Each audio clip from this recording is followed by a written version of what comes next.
My loving audience take my love and subscribes my channel. And dive B&B stories. Have you ever had that nagging feeling that something just isn't right with someone you used to trust? You know, that vibe where a golden boy starts looking a little bit more like a lead villain in a horror movie? Well, if you've been watching the latest twists on The Bold and the Beautiful, you know exactly what I'm talking about because RJ Forrester has officially left the building, and someone much darker has taken his place. We need to talk about the absolute bombshell that just dropped because Electra Forrester just walked into RJ's room and found something that should honestly come with a restraining order. She didn't find a hidden sketch or a romantic gift. No, she found a full-sized mannequin that looks exactly like her. Can you even imagine the chill that must have gone down her spine? One minute you're the new face of a fashion line, and the next you realize the guy who hired you is basically living with a plastic version of you. Is this just a creative tool for a designer? Or are we watching history repeat itself in the creepiest way possible? Let's back up a second and look at how we got here because this transformation of RJ didn't happen overnight, even though it feels like it. When RJ first came back to town, everyone was buzzing about the golden boy returning from his travels. He was supposed to be the peaceful influencer, the guy who stayed out of the family drama. But the funny thing about the Forresters is that the drama is literally in their DNA. Since he met Electra, RJ has completely ditched that respectful, quiet persona for something that is honestly pretty arrogant and entitled.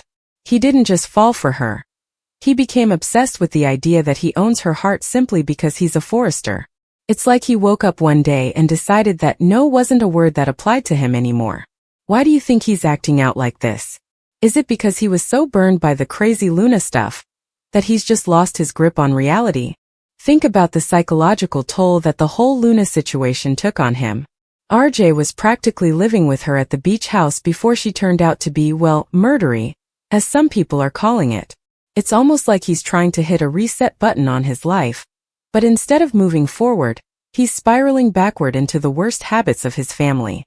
He's projecting all that trauma onto Electra, treating her like she's a prize to be won rather than a person with her own feelings. And the worst part is how he's treating Will Spencer. RJ has decided that Will is the ultimate enemy, calling him a loser and a scumbag, just because he's Bill Spencer's son. It's a total construction of a villain in his own mind to justify his own bad behavior. Do you think RJ actually believes the lies he's telling about Will? Or is he just using them as a weapon to get what he wants? The tension between RJ and Will has reached a literal breaking point, and it's spilling over into the halls of Forrester Creations. Ridge told RJ to leave his personal life at the door, but did RJ listen? Not even for a second. Instead, he's been running around bad-mouthing Will to anyone who will listen, including the interns. So unprofessional it's actually painful to watch. After Will sucker punched him at the Bikini Beach Club, which let's be honest RJ probably had coming, RJ didn't act like a man. He acted like a spoiled prince. He went straight to Ridge and Steffi and demanded that Will be fired. He is literally trying to dismantle Will's entire life just to clear a path to Electra. That isn't love. That is predatory behavior, plain and simple. My opinion? RJ is using his family's power as a blunt instrument, and it's making him the most unlikable character on the show right now. And then we get to the mannequin. Oh boy, the mannequin. When Electra finds that plastic lookalike in his room, it changes everything. It's an eerie echo of what Thomas went through with the Hope Logan mannequin a few years back. Remember how Thomas used to talk to that doll and imagine it was the real Hope? It was a sign of a massive mental health crisis, but with RJ it feels more like a calculated move to possess Electra. If he can't have the real Electra because she chose Will, he'll just build one that can't say no. It's a complete rejection of her autonomy. It's almost like he's practicing how to be with her using a doll that won't argue, or tell him she loves someone else. Does this make RJ more dangerous than Thomas was, especially since he doesn't have a brain tumor to blame for it this time? The fans are already calling this Thomas Psycho Forrester Part 2, and it's hard to disagree with them. There seems to be this genetic trait in the Forrester men where they just can't handle a woman making her own choices. Look at Ridge and Brooke. It's been a cycle of winning the ladies with dresses and fashion houses for decades. RJ is just taking it to a much creepier level with the plastic roommates. The way he's been talking to Brooke and Ridge about Electra's attractive qualities, while ignoring their warnings to be professional, is a huge red flag. He's emboldened, And he's using the new youth line as a way to trap her. He tells her she's the perfect face for the line. But is he really just trying to make sure she's always under his thumb at work? Poor Electra is caught in the middle of this high-stakes family war. She came to LA with big dreams for her jewelry line, but she's also carrying a past that she's terrified will come back to haunt her. RJ is exploiting that vulnerability. He kissed her without her consent when she was feeling low, trying to convince her that Will was done with her. That is a massive violation of trust. And now that she's moved in with Will at the beach house, RJ's obsession is only going to get worse. Finding that mannequin is going to be the moment she realizes the man she thought was her friend is actually stalking her essence.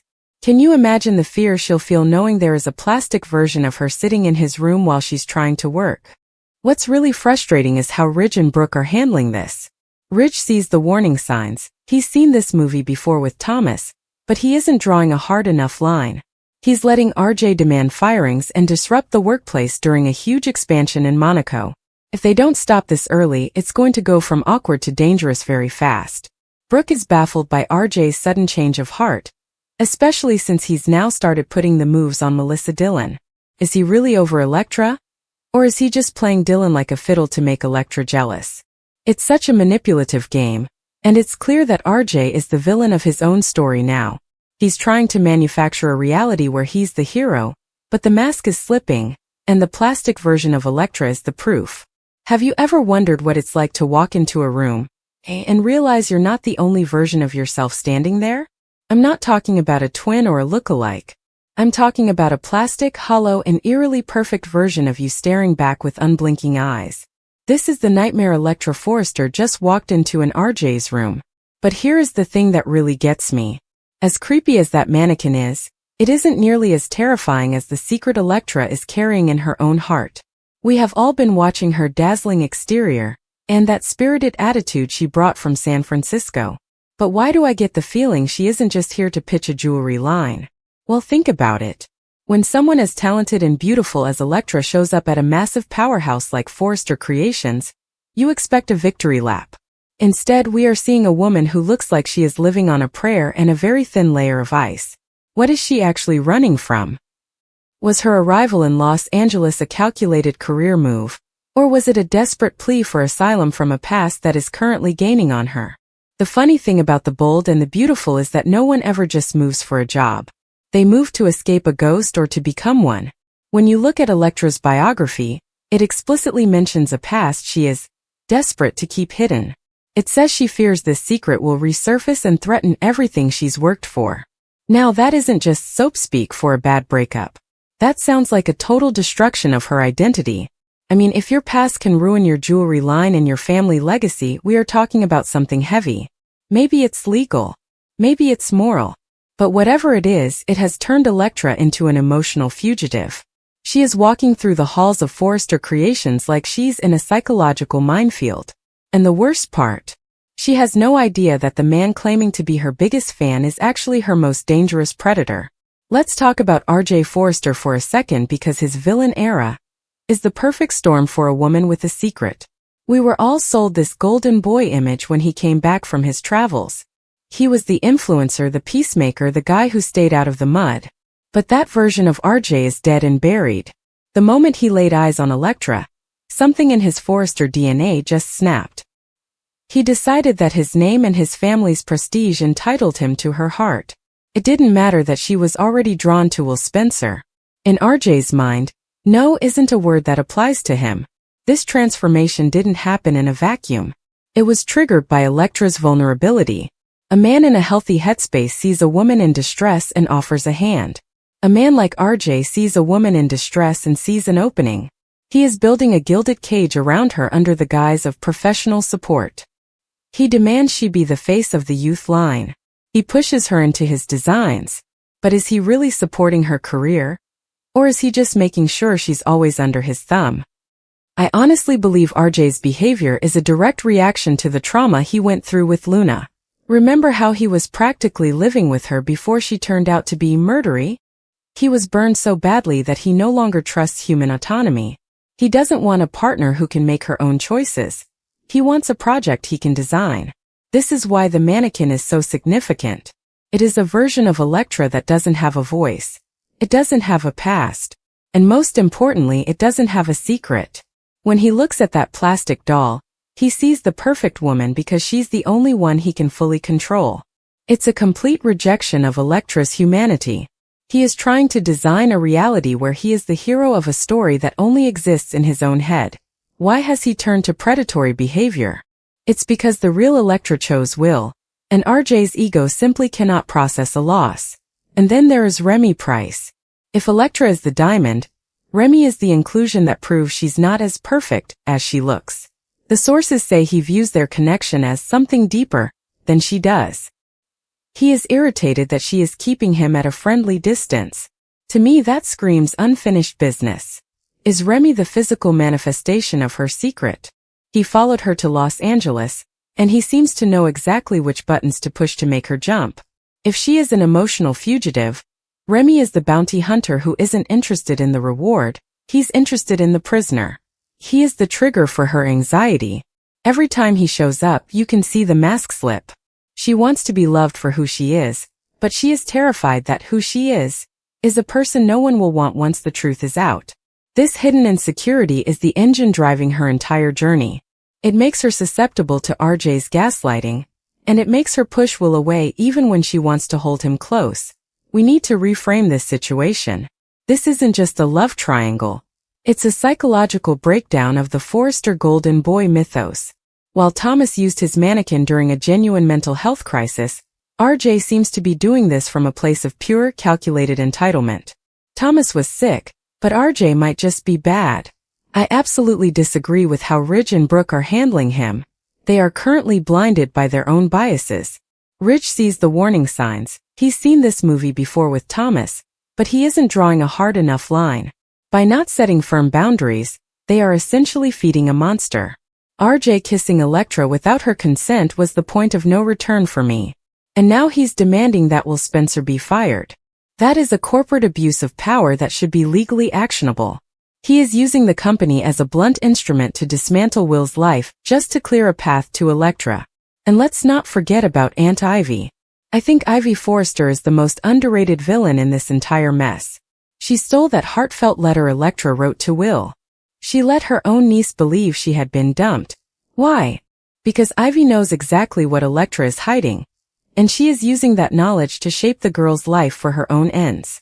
Ivy is acting like a secret keeper, who is charging a very high interest rate. I absolutely disagree with her supportive aunt act. She is just as manipulative as RJ, maybe even more so because she's doing it from the shadows. It is high time Electra realizes that her own family might be more dangerous than the secrets she is trying to hide. They aren't protecting her. They are using her as a commodity to bolster the youth line and fight the Spencers. Think about the psychological toll this is taking on Electra. She is suffering from a classic case of imposter syndrome. She believes her value is tied strictly to the Forrester brand and her jewelry designs. By hiding her past, she is creating a false self to interact with the world. This makes her incredibly easy to manipulate. When RJ tells her she's the perfect face for the company, he is validating that false self. It makes her feel safe for a moment, but it's a total delusion. She is trading her autonomy for a sense of security that is built on fabric and plastic.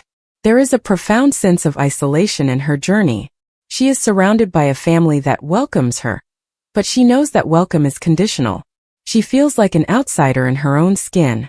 When she finds that mannequin, it won't just be a shock. It will be the moment her emotional isolation turns into genuine panic. So what is the actual secret? If you look at the clues, it has to be something that would make her worthless in the eyes of high society. Was she involved in a financial scandal in San Francisco? Or maybe a crime of passion that Remy Price helped her cover up? That would explain why he feels their connection is deeper. He doesn't just know her. He owns her future.